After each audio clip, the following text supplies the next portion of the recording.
There we are. There we are. Oh, hello. Hello, my people of the internet. I hope you guys, if you are here, have either read the Three Writing Problem books or seen the episodes. Because okay, look, I'll say this just to start off. I feel like this show is for people that have read the books or know what they're getting into. I think that especially in America and the West, all of our television is very Americanized. This is a very different thing. There's going to be 30 episodes. I'm pretty sure it's just book one. So it's very, very slow and gradual, and it builds up because it's basically the entire book. And it doesn't seem like they're cutting anything. It's like the whole book, like every conversation, every scene. So I've watched the first four episodes. I really enjoy the first four episodes. I was saying earlier that I think this show is a show that's absolutely 100% made for people that have read the book and not necessarily like a new audience. I don't really see people that don't really know what they're getting into watching this show really. But if you love the Three-Body Problem and you love the concepts and if you've read the book or you just like know of what happens, I think you can get into it.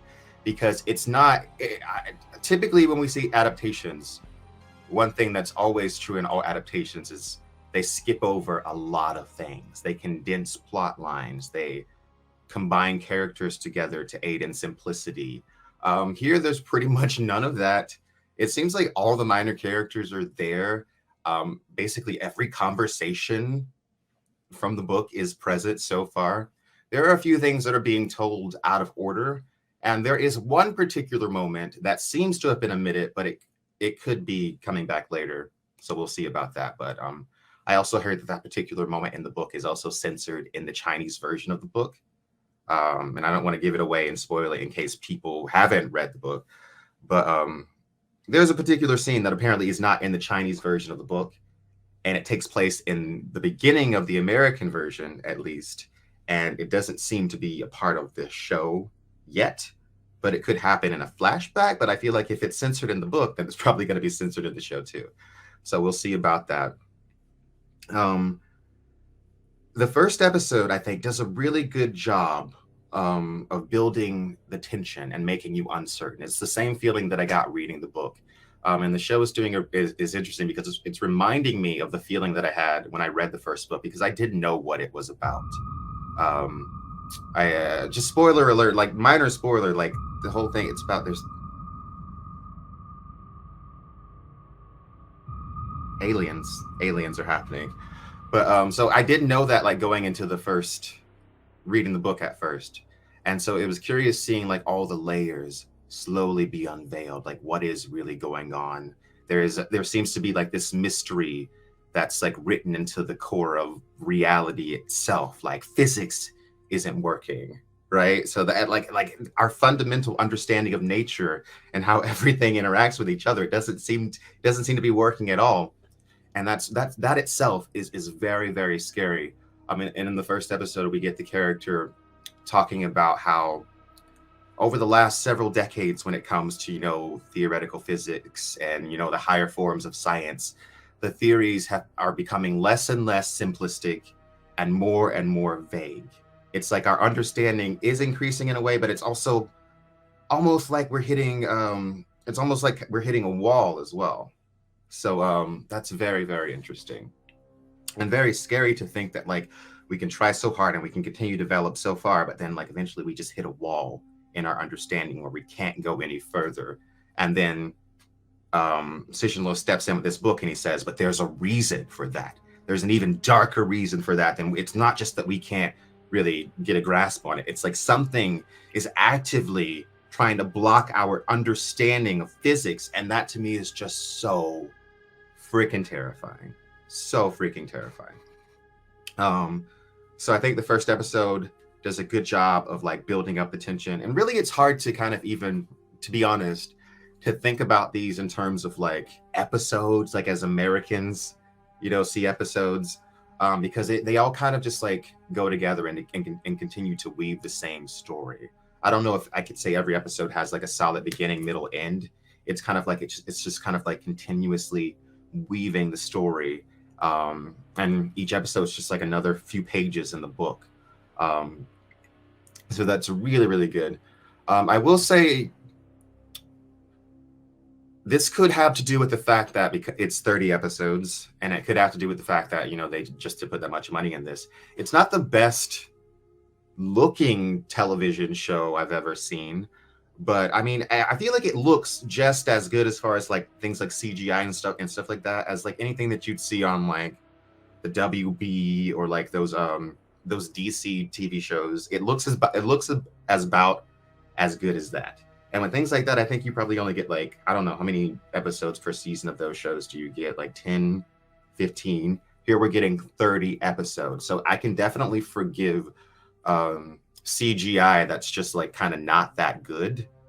James, I hope you're like marking down all the super chats for me, please, because I'll get to them later. I can definitely forgive all, or if not, I can look that up again. I can forgive the CGI that's not that good if, the story is compelling. And I think the story is compelling, if a little bit slow. And that's I'm running into the problem that I had earlier, because it's like, I think the show is compelling if you give it a chance, right? I could see like a regular person watching this if they give it a chance and get through the first 4 episodes. Because I really feel like the content of the first 4 episodes in an American version of this show would be 1 episode. Like the American version of the show, like the first episode would end with the projection of the numbers on his eye, right? And that doesn't happen until the 4th episode, or 4th or 3rd, I forget exactly which one. But yeah, that doesn't happen until several episodes in. And it's so, someone says, still in sync, by the way. Yeah. And I feel like that's really the hooking point in the show. And that's also the hooking point in the book. Like once he gets the projections on his eyes, it's like, oh, I'm hooked, right? But it takes a few episodes to get into that here. And that's just because it's 30 episodes of one book, which is something we do not see. I have to emphasize, we don't see that in the West. We don't see adaptations like that. You're going to get 10 episodes to do your whole book, which is crazy.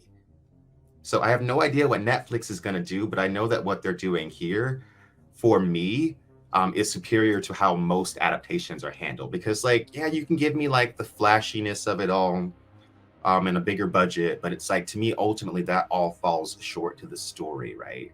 Because, like, I don't care how good an adaptation of something is. I don't care how good an adaptation of something is if they cut out my favorite scenes, right? And I feel like here, there's all like the little moments and scenes, like the pool table, right? The pool table scene is something that's probably going to get cut from the David and Dan version of this, but it's here, right? It's here. And I really, really appreciate the fact that it's so close and so immersive, and just like, they're really, really going, they're really going for the book story, right? They could have approached this from like, okay, yada, yada, yada, these books, science fiction, no one's going to understand that. Let's change it and simplify everything, and basically make it a whole different story. But instead, they're just saying, we're going to give them the book. Like, I really think that whoever did the screenplay for this read the book, and just basically beat for beat, it looks like they're just adapting literally what happens in the book. And I think that's great. Someone says Dune in 2 movies is perfect, right? It's perfect, but I wish we had the extended cut of Dune, you know what I mean? I really do wish we had that 3-hour cut of Dune. And then we had that 3-hour Dune Part 2, right? Because I feel like Dune is a movie that needs 3 hours, right? I don't know. I haven't seen Avatar: Way of Water, but I hear like, at least to some degree, it kind of drags along and not much happens, right? Okay, back to 3 Body Problem.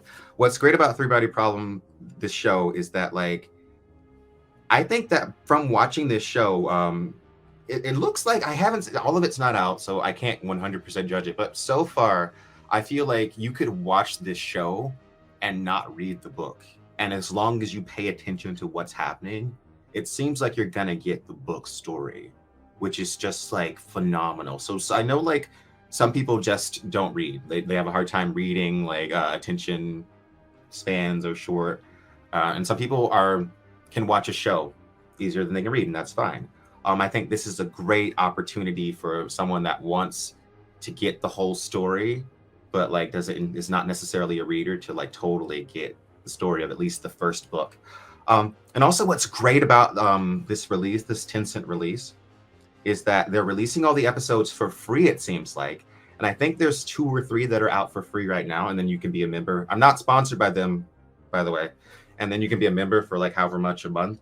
And then they're releasing they're releasing the episodes daily for the next like 30 days until like the middle of February. So we're getting the episodes day by day by day by day, which to me is just like so different from how everything is done in the Western world. It's like you either get it all at once, like a Netflix, or you get it like week by week.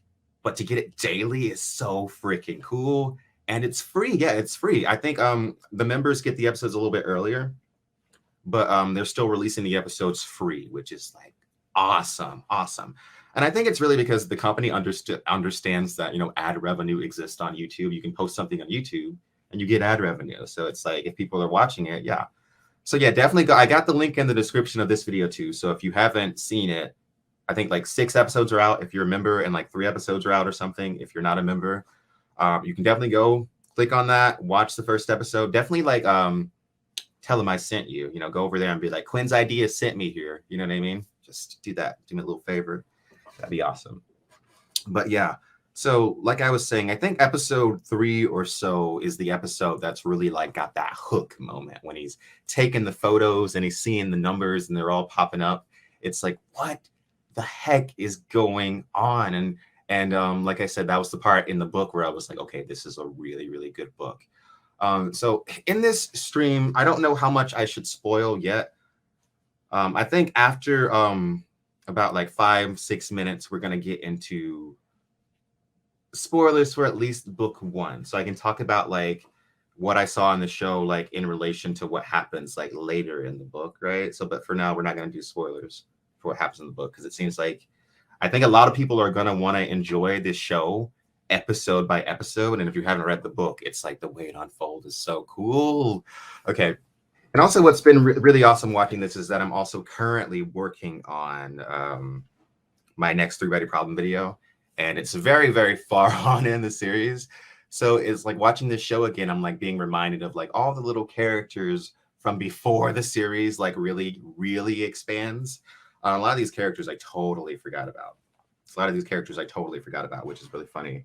And I'm like, oh yeah, that guy or that girl, like you're not like really a part of this later on. Because by the time you get to like the second book and the third book, so much time passes, because it's really not about like any one character. Like Wang is definitely the main character in the first book. But like when it goes beyond that, it's really just about humanity. And like all of these characters are just proxies for like just humanity as a whole, you know what I mean? So I think that's a really interesting thing about the books as they go on. So yeah. So before we get into the spoilers for like all the episodes of the show that I've seen and the spoilers for like the first book, then I'll just get to some questions, and I'm gonna pull up the super chats, and we'll answer all the super chats real quick, and then we'll get into spoilers for the show and for book 1. I won't spoil anything super crazy, but we're gonna talk about like basically what happens. So let me pull up these super chats. Gonna pull up the super chats, and I do that by clicking here and going. There we go. Actually, before I do the super chats, over on Patreon, I told you guys to ask me questions if you had any questions for the stream today. And so I'm going to answer the Patreon questions first, and I'll get to the super chats, and then we'll talk about spoilers for the show. How's that sound? Anyway. So someone says, any books similar to the 3-body problem? Absolutely, yeah. Okay, if you want books similar to the 3-body problem, you could do The Killing Star. That's by George Zabrowski and Charles Pellegrino. It has a very similar concept with like the dark forest, without getting into spoilers. So you'd like that one. And I think you'd also like Children of Time, Adrian Tchaikovsky. So it has like that same like kind of like progression of humanity through like really, really like slim odds. So yeah, I think you'd like those two if you want like a similar to 3-body problem type thing. Someone says, have you read The Locked Tomb or the Texiclan series. Both have intricate worlds, lore, and political intrigue. Second, what are your thoughts on the works of Mindy Orkaraf? I can never say her name. I'm so bad.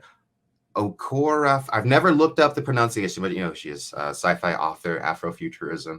So I have not read those two series that you mentioned, but Mindy. Binti. Okay, I started reading Binti, and yeah, you're definitely going to get videos about this in the future from me. I definitely think it's kind of like a little bit like you could see the Octavia Butler influence on this one, especially because there's like these Medusa aliens, tentacle things, and like Binti goes through her own transformation. So yeah, Octavia Butler. So yeah, I like her work. I'm kind of new to it, but it's pretty good. Okay, so next question on Patreon. Not gonna lie, when reading, I speculated the first book was an elaborate metaphor for relations between the nation states of Earth, probably just projecting. The second book made me question the significance of humanity and the larger scope, but I think the last book kind of answered that. Oh yeah, good points. I definitely think Shishinlu is using several metaphors about different nations and humanity. And I think contrary to a lot of people, what a lot of people think, I think this book is actually kind of, at least the American version, is kind of highly critical of just like the Chinese government. Like there's a particular, the aliens in this series are kind of a direct metaphor, to the Chinese government. It's like pretty obvious. So yeah. And a good point about like the second book making you doubt the significance of humanity in the larger scope, because I definitely feel like the second book in the series is kind of the one where you're just like, oh God, we're kind of specks. And then the third book kind of ends on kind of a higher note, like a little bit more of an optimistic note. So yeah, I totally get what you mean from that. All right, so that's the end of my Patreon questions. You can totally check out my Patreon, please. It's like the best way to support my channel. And we just like redid all the tiers. We got a lot of stuff happening on Patreon. We got like Patreon live stream that only Patreons get to. We got the Patreon only Discord channel, and you can get access to that on my Patreon. Link in the description. If you want to support my channel, please do. So yeah, that was the end of the Patreon questions. And so now let's get to the super chats that I've gotten so far on this YouTube channel. Let me look during the stream while I was talking, because it's really hard for me to read the super chats while I'm talking. And then we'll get to spoilers for the episodes and for some parts of the book. Okay. So Lord Flannis, the flayed anus. Okay, interesting name. Congratulations on getting married. How did you and your partner meet? Modern love story on Tinder. Yep. So Mackley says, love your work. Looking clean, sir. I tried the audiobook, but couldn't get past the Chinese names. Lots of characters too. And I couldn't grasp it. You're not the first person that has told me that like the names kind of threw them off. I mean, but I know that's kind of why I liked it though. It's a little bit more like interesting and weirder. It's like different names. I like seeing different names from different places in the world. I think it's pretty cool. It added to it a lot for me. And I think that the book being written by a Chinese author gave it a feeling that was distinct from American books, like European books. It was definitely like it was a different vibe, a totally different feeling, and I really appreciated that. So Archibald Fidspo says, the Nerd Squad salutes you. Nerd Squad salute. Okay. King Crab says, when will the next three-body problem video come out? This week. I'm working on it. It's super long. It's about a bunch of different stuff. The working title right now is The Master Races of the Universe, because I'm trying to mine as much information as I can about like the other beings that inhabit the universe throughout the three-body problem books.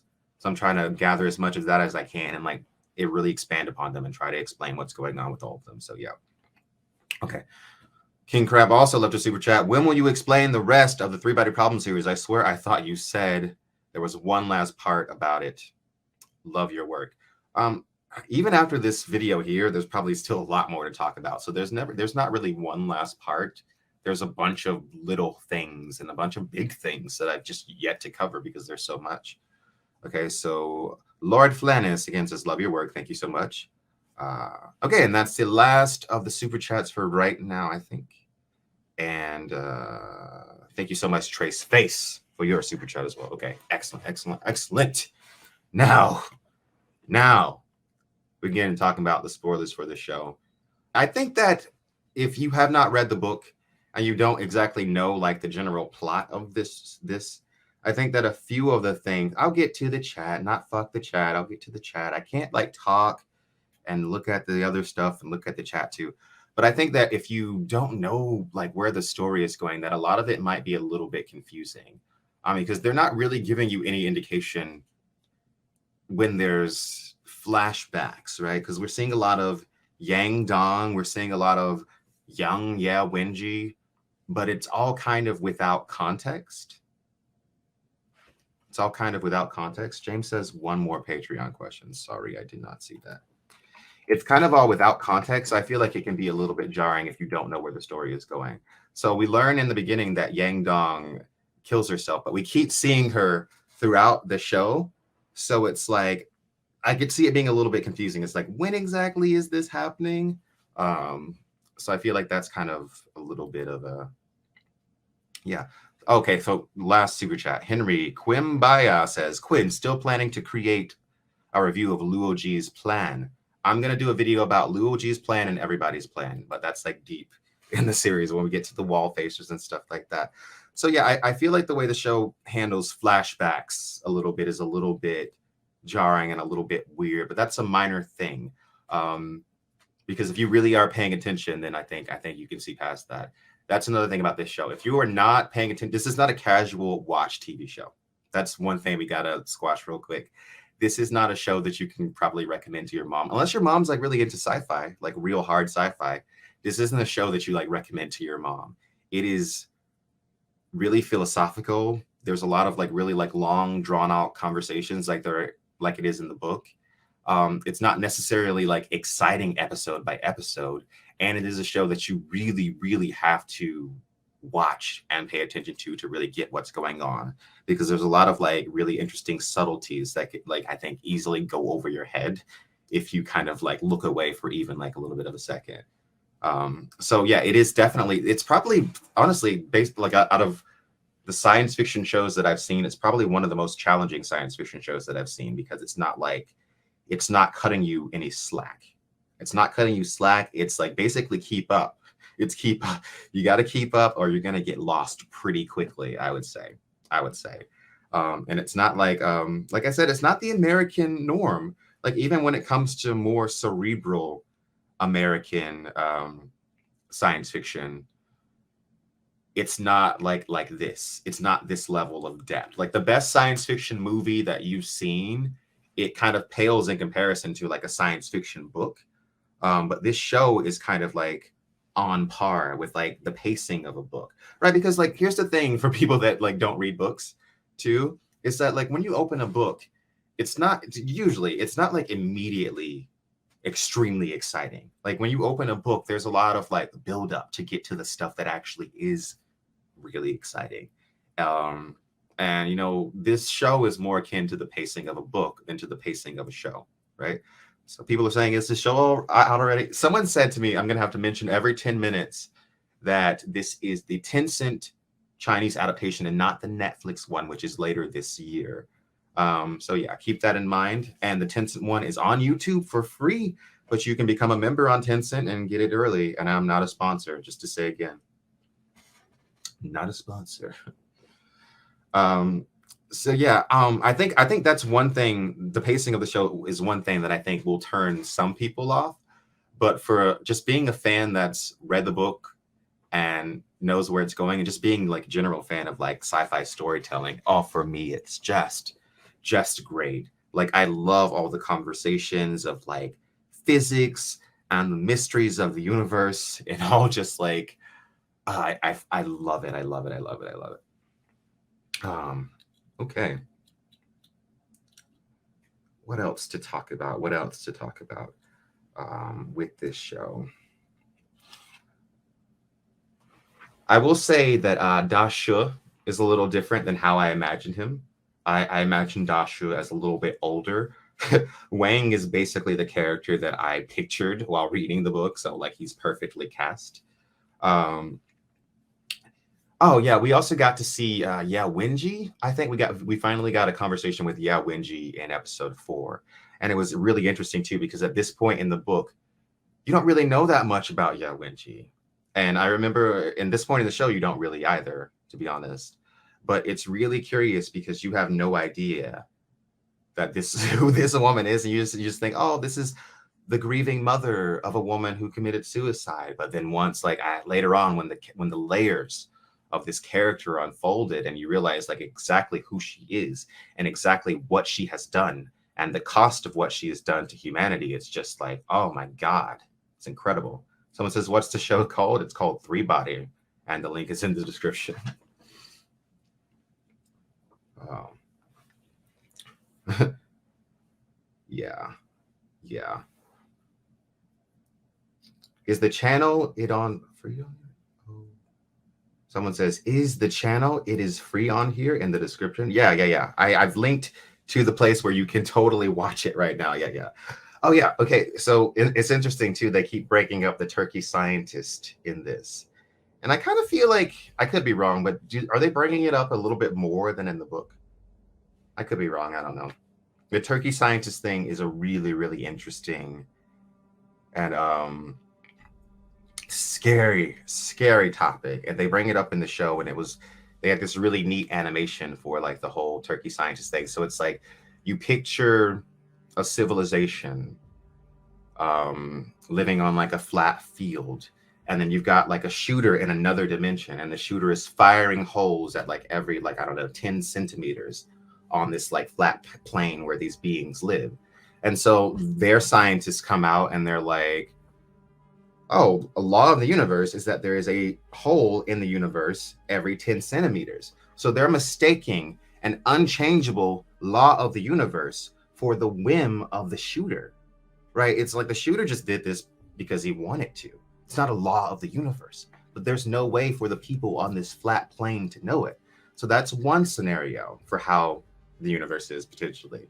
And then the other scenario is the turkey scientist scenario, which is even more just freaky and scary. So you just have like a group of turkeys, and every day at noon, the farmer comes and feeds them. And so you get a turkey scientist, and the turkey scientist, he observes all of this happening, and he thinks, oh yeah, there's a law of the universe. Every day at noon, food comes. That's a law of the universe. And then Thanksgiving happens. And they think, oh, the food's coming because that's the law of the universe. And then the farmer comes and slaughters all the turkeys, right? So again, the turkeys mistook what was just like what the farmer was doing, just like to feed them and like, you know, get them ready for slaughter, as like a law of the universe. So yeah. It's like the we are being farmed hypothesis, which is really, really, really, really freaky. Really, really freaky. Mm-hmm. Okay. From a 0 to 10, how dark is the series? Well, depends on what you mean by dark. I think the series is existential, but it's not dark in the same way that it's not like depicting a bunch of like messed up stuff. I feel like almost like a Song of Ice and Fire. If you read that series, it's more dark, just like based on like the things that it depicts, like just like the horrible things. But this really, what the darkness in the Three Body Problem books comes from, just like the existential dread of the concepts that it's introducing. So yeah, and in that matter, I feel like it's like a 10. It's like a 10 once you get to the ultimate like idea of what the Dark Forest is. You know, the idea that like we can't, like the idea that like, you know, Star Trek and Star Wars, these like alien civilizations that are interacting with each other and interacting with humans, and they have a positive relationship. The idea that that's just not possible at all is, yeah, it's freaky. It's freaky. It's like more terrifying than like the idea that like we're just alone in the universe. Which to me, the idea that we're alone in the universe is more eerie, I think, than terrifying. It's just like, wow, that's weird. Like, where is everything? How is it possible that we're the only life that formed? It's very, very strange if like we're just alone. It's almost like, were we like placed here by something? Just like this vast darkness, and we're the only bubble of reality. We're the only thing that's perceiving the universe. I think that's creepy. Eerie, yeah, for sure. Someone says, thanks for keeping, oh, thank you, John, the Wandering Fool. Thanks for keeping the good literary conversation alive. Well, thank you so much for being here during the stream. Okay. Someone says, the concept of the dark forest absolutely terrifies me. Definitely terrifying. Someone says, where are you watching this? Link in the description, everybody. Link in the description. Someone says, I'm 45 minutes behind, but happy to catch it live. Best regards from Texas. That's Johnny Campbell. Hey, Johnny Campbell, you'll see this in 45 minutes, I guess. Someone says, the scariest part of the books is how we react to the Trisolarans. That's going to be really interesting to see in this show. Okay, one thing that I'm very excited for is, like, as the show goes on, at the end of the book, we get a whole, like, section in the book that's from the perspective of the Trisolarans. So I'm very, very excited to see how this show depicts the Trisolarans.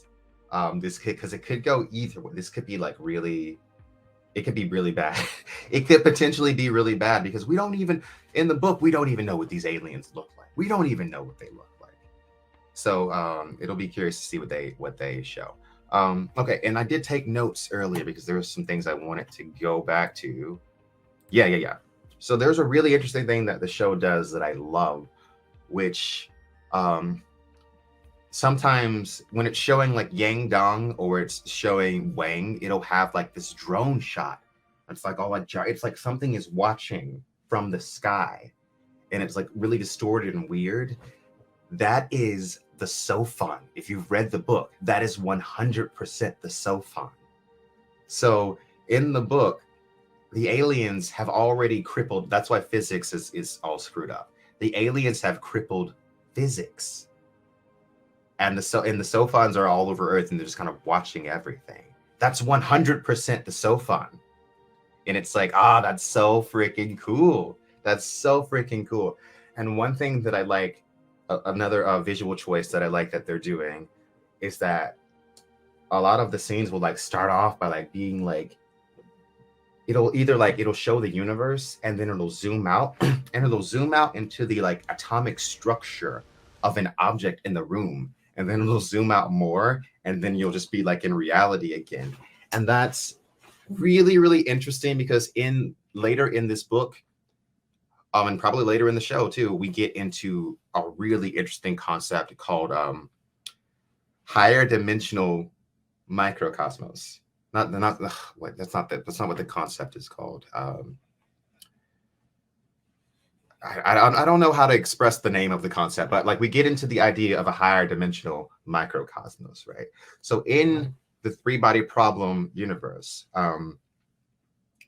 when we move to higher dimensions, everything is more complicated. Everything has more space, right? So if I was looking at this room from within the higher dimension, I would be able to see the internal structure of everything way more spaced out and way more complicated. And as the dimensions increase, that complexity expands exponentially. So it gets increasingly more and more complex.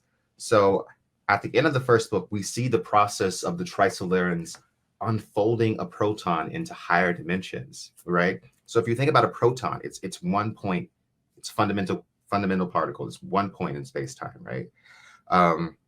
But as you move into higher dimensions, the complexity and the intricacy of a proton becomes more and more complex. So what ends up happening is the Trisolarans actually disturb civilizations living within the proton in higher dimensions. And those civilizations attempt to defend themselves. It's so mind-blowing and cool to think that like there's like a universe within a proton and that like because of what the Trisolarans were doing, they noticed and they're like, oh, you're going to destroy our universe, so we've got to defend ourselves. And it's not really clear whether or not it's like one civilization or like I think it was likely a group of civilizations all coming together trying to defend their universe from like basically the Trisolarans who were about to destroy it. So that's really cool. And I like how in the show it's already introducing us to this concept by like showing like the zoom in. So there's a universe inside of everything. Like there's a universe inside of everything. Like just the complexity of a proton, of a fundamental particle is just so cool. Okay. Yes, Henry, that is absolutely, I think that's in episode 2 or 1. That is absolutely there. And it's a really cool scene. It's in episode 2 or 1, I think. Yeah. It's a really cool scene. Someone says, for me, the scariest scene from the book was when the weird countdown number appeared on the scientist's eyes. Yes, and that is, I think, about episode 3 or 4 in the show. And I was saying earlier that I think probably in the American one, that'll be the end of the first episode, but it takes about 3 episodes to get to it here because it's just so much. There's so much that happens in the book up until that point. The episodes are about 45 minutes long, Led Zepp. So yeah, that's definitely the hook of the book, and that's the hook of the show for me. So I think that if you're going to recommend this show to anybody, it has to be someone that you know is going to like science fiction. Like you can't, the normies, I don't think the normies are going to be into this one, but if you really like science fiction, tell your friend, like, watch at least the first 3 episodes. And if you're not hooked by the first 3 episodes, then this is probably not the thing for you. And like I was saying before, there's in total about 20, someone's saying about 22 hours or so of total time in this show, 30 episodes.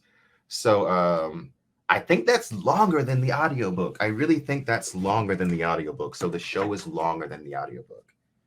And a really interesting thing is the show is, it's really kind of, I feel like a Western thing kind of, that our television shows have gotten so short. Because when I was growing up, for there to be like 25 episodes of a show was normal. Now it's like everything's 10 episodes. And I feel like, was that, what caused that? Was that the Breaking Bad impact? Was that the Game of Thrones impact that now everything's 10 episodes? Because, you know, Star Trek, they'd have like 25 episodes per season. And that was most shows, right? So I don't know exactly what changed, but I like getting 30 episodes. I like being totally immersed and not having to lose any of the things that I love about the book while watching the show. I think it's great. And I really appreciate the fact that it doesn't seem like the people that made this show are putting much of themselves into it, right? Typically when people make adaptations, they have like the Stanley Kubrick approach where it's like, yeah, that's what the source material says, but really I'm just going to make this my own thing. And it's like kind of totally different ultimately. Here, it's kind of like I said earlier, it's kind of like whoever did this screenplay just basically, so far it seems like they took the book and adapted it as best they could to screen with like minimal changes. There's a few things that are kind of like a little bit out of place, just a little bit. But just ultimately, I think the changes are minimal, which is it's really, really great. Okay. Someone says 30 episodes is great, but it's really hard on the actors. Yeah, I could see that. So one thing that I was wondering when thinking about the 3-Body Problem show is that I know the 3-Body Problem Netflix show is going to be a lot more Americanized, which means we're going to have a lot more English being spoken. Probably there's probably going to be a lot more scenes that take place not in China. And I'm just wondering how exactly they're going to handle that, because the book, I mean, it's typically, here's the thing I was thinking about too, with a lot of adaptations of things, it's a lot easier to like take something that was like, you know, set in one country and just like simply move it to another country. But with this story in particular, the fact that it's happening in China is kind of important. It's kind of a big deal that it's happening in China. So I'm very scared about the Netflix version. I'm very, very scared about the Netflix version because just from the casting alone, you could tell like it's a lot more American and British actors. So it's like, we'll see what happens. Not saying there aren't American characters in this show. There's already American characters in this show.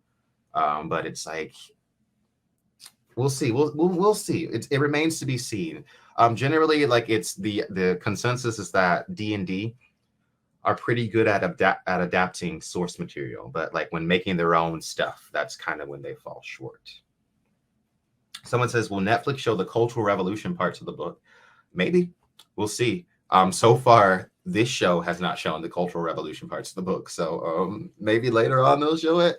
Or like I said, I don't know Chinese, so I have not read the Chinese version of the book, but I heard that part was actually cut from the Chinese version of the book. So, I mean, Netflix has been bad about canceling shows that catch on. Oh, yeah. Are you telling me Netflix canceled 1899, which was just really upsetting to me? Like, I have no idea why they canceled 1899. That was very, very upsetting.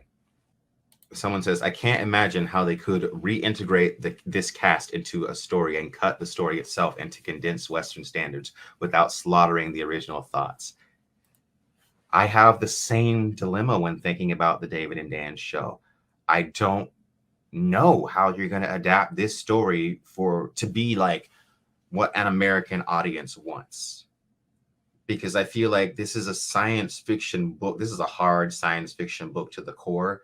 And if you're like a very particular person that likes hard science fiction, then yeah, you might like this show. You'll love the book. But do I think that like a regular, just everyday American would turn on Tencent and watch this and like it? I probably not. I feel like you'd be very confused by the first episode and you probably wouldn't get the second episode and you'd probably lose interest. But then that being said, I still have no idea how you would take the story and adapt it for an American audience. Yeah, and not lose something fundamental about the story and like what it's all about. You would definitely like lose a lot, right? Because I know they'd want to like speed it up. Like I said, I think the first 3 or 4 episodes in Tencent will probably be 1 episode in the American one.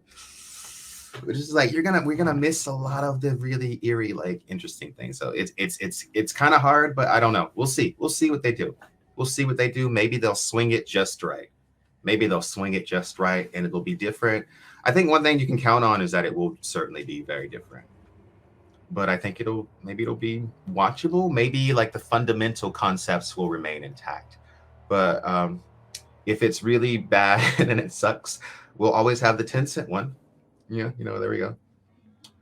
What's it going to be called on Netflix? I think the Netflix one is called Three Body Problem, or the Three Body Problem, whereas the Chinese one is just called Three Body.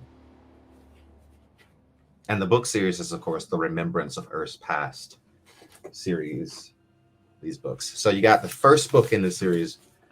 That's the first 30 episodes of this Tencent show will just be this book.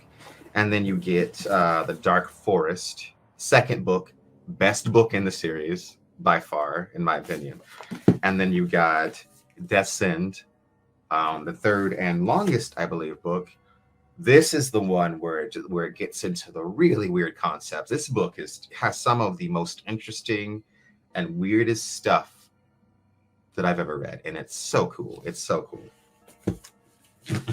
Someone says, so neither version is faithful. Well, no, I would say that this Tencent version so far is very faithful. It's very faithful to the source material so far. Yeah. But it just remains to be seen. Only 6 episodes out for members now, 3 episodes out, 2 or 3 for everybody else. I've seen 4 of them so far. I think I'm like excited to watch the other 2 tonight. If that tells you anything. Generally for me, I would much rather have something that just gives me the book story. Like as a fan of just science fiction, and I like these books. Like ultimately when it comes down to it, I like the story. That's why I read the book. I don't need it to be changed. I really don't. So like ultimately I like it. That was my problem with the Foundation show. It was like, I like the Foundation books. This show is not the books. So why would I like this show, right? I don't really like, to me, the Foundation books are great.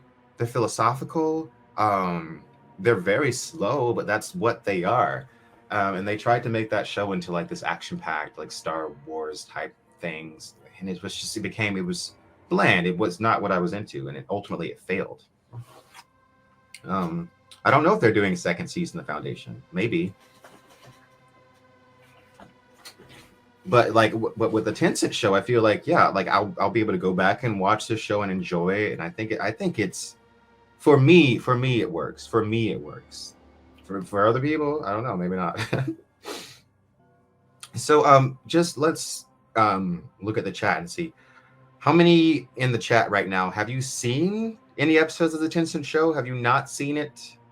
Have you read the book? And if you have seen it, what do you think about it so far? Let me know, guys. I'm looking at the chat now.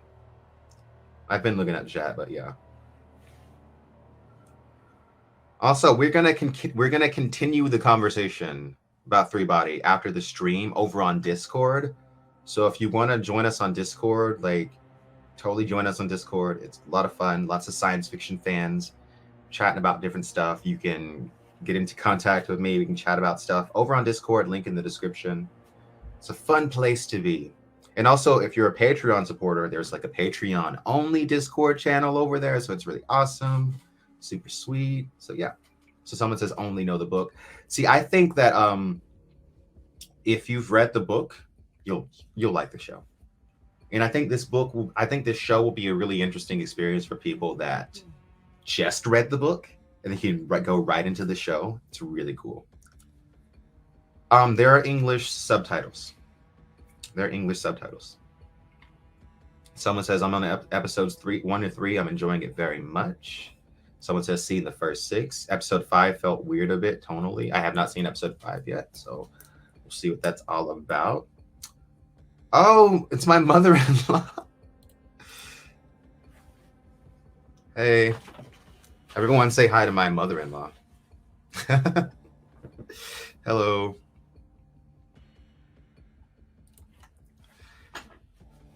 Yes, and Carl Karsnark. Okay, yeah, that's another thing I meant to talk to you guys about. New streaming channel. So we're going to be talking about basically every episode. I'll get on here like I don't know, like tomorrow or the next day, and we'll stream and talk about every episode. But that's going to be on my new streaming channel, Quinn Streams, link in the description. So if you want to get in on all these streams in the future, they're going to be on that channel, not Quinn's Ideas. So you probably want to go to that channel and hit subscribe, hit the bell, do all that stuff if you want to like get access to all the streams, because we're just going to be reviewing the show as it happens. So we're all going to be watching it together, reviewing it, and it's going to be fun. So yeah, click the link on the description, do that, and yeah. So yeah, so far, I just have to say, like when I realized that because I feel like the marketing has been kind of weird. I don't know if it's just because I'm in America, maybe it's better in China. But there was something about the show supposed to be coming out last year and then it didn't happen, but whatever. But it's out now, so it's cool. But when I first saw that there was gonna be 1 episode per day, I got so excited because I absolutely wasn't expecting it. And it makes me, I don't know, just very happy and excited to continue watching the show and to see it unfold. Three Body Problem has been one of my favorite books for a really long time now. I've been covering it on the channel for a really long time now. Almost 2 years, I feel like. How long has it been since I put out that first Three Body video? You would know better than me. You working on anything now? I absolutely am working on lots of stuff now. I'm working on my new Three Body Problem video that's coming out maybe tomorrow, maybe the next day. But I have a big Three Body Problem video coming out, Master Races of the Universe, which is about, you know, the books and stuff that happens way later on. And of course, my graphic novel, The Lie Behind the Star, which you can totally find, link in the description on my website, is launching this year on Indiegogo. We're very excited about it. My dear friend, Matthew Weldon, is coming back to do the art for the book. And that guy is a genius on another level. I'm really excited about it because it's my first science fiction graphic novel. So that'll be really fun. Which link is dead? I don't know. I don't know what link everyone's talking about. Streaming channel link works. Yeah. So yeah, make sure you go subscribe to my streaming channel to get in on all the Three Body Problem stuff, all the reviews. Okay, let's see what else. Okay, so far, like I was saying, Dasha, that casting choice is a little bit weird for me. I don't know. I pictured Dasha as just like a little bit older in my mind. But so far the casting of everybody else is pretty good. I think Wang is basically, like I said, the character that I imagined in my head when reading the book. So he looks good. And yeah, Wenji, yeah, I'm really interested to see like more from the actress that plays Yo Wenji, because very interesting, because she kind of has to do like two different tones, right? So she kind of has to like kind of appear as like the sweet grieving old lady, and then later it's like, yeah, Wenji, leader of ETO, so it's kind of different. So, but so far, yeah, great casting. I think they like casted everyone well. And two, I can tell that like the people that adapted this like science fiction, because I feel like when people don't like the genres that they're adapting, it becomes very obvious, at least to me, because the stuff that they emphasize and the stuff that they think is important, you can tell just based on the way it's adapted. Like if you're watching Game of Thrones, you can tell that the creators really didn't care about fantasy. They really don't like fantasy that much. So they don't really emphasize the fantasy. They cut it all out, kind of. But here, the science is the emphasis, which I think is really good. I think it's really good that the science is the emphasis. David Maximo 83. Thank you for your super chat. Wow. So I think, let's see.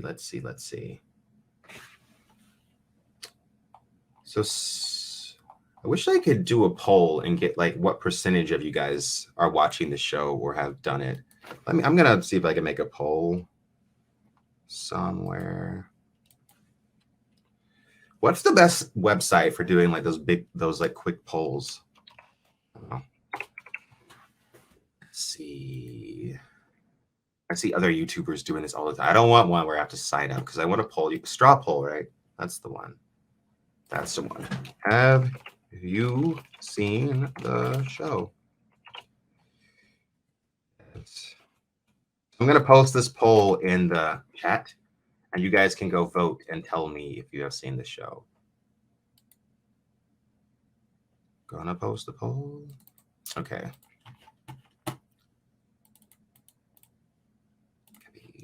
There you go.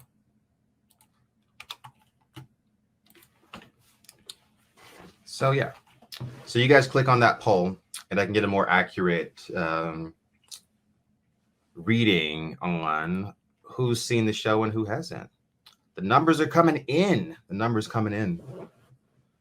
Okay. So far, have seen the show is definitely winning out. Okay. So far, we're at 80%, 82% have seen the show, 83. It's going up. Okay. Get out there and vote. So yeah, like I said before, I think the show is for two kinds of people. People that maybe you've watched a ton of my videos, so you know what's up with the series, but you haven't read the book. I think you can get into the show. Maybe you've read the books and you just want like an adaptation that's like on par with the books and has the parts of the books that you like. Then I think the show's for you too. So yeah, not for normies. Looks like we're evening out at about 75% or so have seen the show, and about 25% have not. So yeah. Okay. So like, you still have time to watch the show. It's going to be on Netflix. So like so hopefully by my next stream, if you want to watch the show, you will. And like I said, make sure you click the link in the description to get to my new streaming channel, because that's where all of my streams will happen. Oh, wait. I'm an idiot. I can't read. So it looks like, yeah, so only 25% have actually watched it. 70% haven't. So yeah, definitely. You guys should definitely go watch the show. Like I said, if you fit the criteria for seeing the show, I think a lot of people don't know about the show, which is why I was saying earlier that I feel like the marketing has been a little bit bad, because I feel like most people had no idea it was coming out. I had no idea that it was coming out. People told me that it was coming out. I'm like, I didn't know that. Had no idea. So yeah, the marketing has been kind of bad, I feel like. But yeah, definitely give the show a try. As a major Three Body Problem fan, I think that the show is pretty respectful to the source, well, very respectful to the source material. I don't know exactly how close Shushin Le is to the production of the show. He seems to have like some degree of influence, at least it seems like it, because it's, like I said, very close to the book. But yeah. So someone says, up to how far has it been adapted? It looks like they're doing the entire first book over 30 episodes. 30 episodes. So yeah, that is more than enough time, I think, to go over all the nuances and the intricacies of what happens in the story. All right, now, so we've been going for an hour, and I think we thoroughly reviewed the show. I think summarized, I think that it's pretty dang good if you're into hard science fiction or if you've read the books. Yeah. So thank you guys so much for watching. Subscribe to my new streaming channel. Please subscribe if you want to catch the other reviews as the show goes on. Oh, what's up, AK? AK, I didn't see you there. But anyway, and also hit the like button on the stream before you go. It just helps out with the YouTube algorithm if you like the stream. Thank you guys so much for hanging out with me and watching. We'll be back later this week with more YouTube videos. Great things to come. Lots of other science fiction things that I'm getting into too, just to give you a briefing. So I think we're going to be getting into The Passage. I don't know if you guys have heard of that trilogy, and I'm blanking on the author's name right now. The Passage.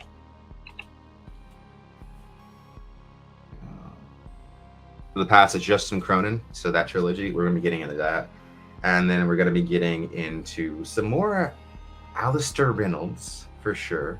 More Adrian Tchaikovsky coming up. So we got Children of Time, Children of Ruin, more stuff on that series. And then also his new book is coming out soon, like the third book in that series. So yeah, we got a lot of science fiction books to cover. I haven't seen the Passage TV show. I don't care to watch the TV show version of the Passage. But yeah, so we got lots of science fiction books to cover. I'm always reading. I'm always trying to expand my knowledge of whatever is out there. So I love you guys. Stay safe, be happy, and peace out. By the way, I'm probably going to take this video off of this channel and upload it to the streaming channel as well, because that just seems like something I should do. Peace out, guys.